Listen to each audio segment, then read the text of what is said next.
Rob always wanted to be a soldier. It's something that runs in our family. And I think another important factor was Rob's sense of appreciation for the freedom and opportunity we have in this country. Rob was full of energy. He enjoyed being very active. He enjoyed challenging people a little bit. Always on the move, pulling chairs over to counters and tables and climbing up and getting into things. We never really knew what to expect. One day we'd have the tuba, and the next day we'd have a pommel horse in the garage. It's just always something new. Rob was an amazing leader, probably one of the best leaders I ever had. He led not necessarily always by the spoken word, but by doing, by showing. So I could look at him and say, you go take care of that because here's the deal, and snap. He would, focus in, things would happen. When I needed to count on him and call on him, always there. He was a go-getter. If he couldn't figure out how to do it, he would. Special Forces was written all over him before he even got out of high school. I saw Rob being kind of a seeker of values. Rob was really fascinated with Hemingway's idea of a code hero, the idea that you can be destroyed but not defeated, grace under pressure. Being that outward leader was something that he really took to heart. He took his job 100% serious. From what I saw, he loved what he did. His ability for language was off the meter.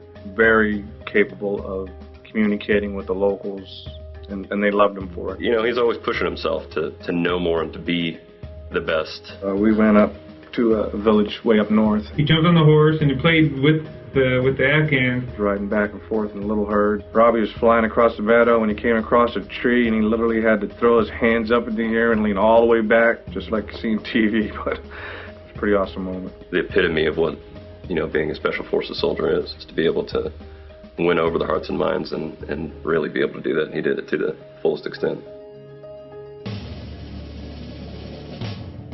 And as we moved up that night, we ran into two obstacles before we got to the objective. Something wasn't right. Moving into the valley in a tactical formation.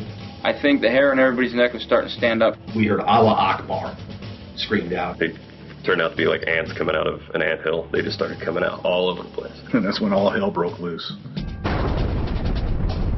I could hear the element in the front in contact. Then my element, we were split into almost 3 groups. Robbie, at this time, he opened up.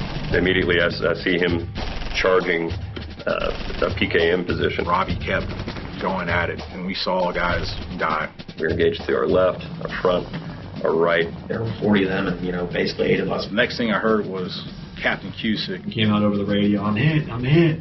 Just shouting at the top of his lungs. Robbie continued to be up in the front, taking the fight to the enemy. I heard 3 distinct booms, which were grenades that Robbie threw. I saw Robbie's muzzle moving.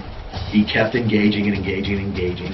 Because of the flash and the fire, the amount of fire that Robbie was putting down, it drew a lot of the enemy's fire to him. Basically carried Captain Cusick another 10-15 meters to a better area that we could regroup, have better fighting positions. And that's when I started, hey, Bravo 2, where you at? Bravo 2. The battle continued from all night long. And Robbie is laying on his back. I got up, said Robbie's hit, and ran to him. Staff Sergeant Miller. We tried twice. We tried dragging him. We tried picking him up. Staff Sergeant Robert Miller. We trained for years for stuff like this.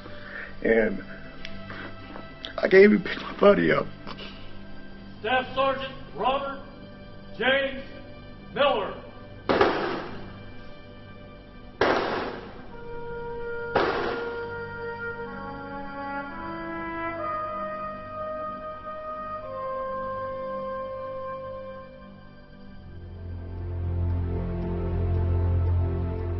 Obviously, I'm very proud. All of us wonder, can we perform the same way and keep our head and do what we have to do in an extreme situation like that? When I heard that he had sacrificed his life for others, that did help us a lot in dealing with the grief, that we knew that his death was not in vain. He loved his family, he loved his friends, he loved the work that he was doing, and the way that he died was how I know he would have wanted to die. Still hard, still miss him every single day. It took me a very long time to get over.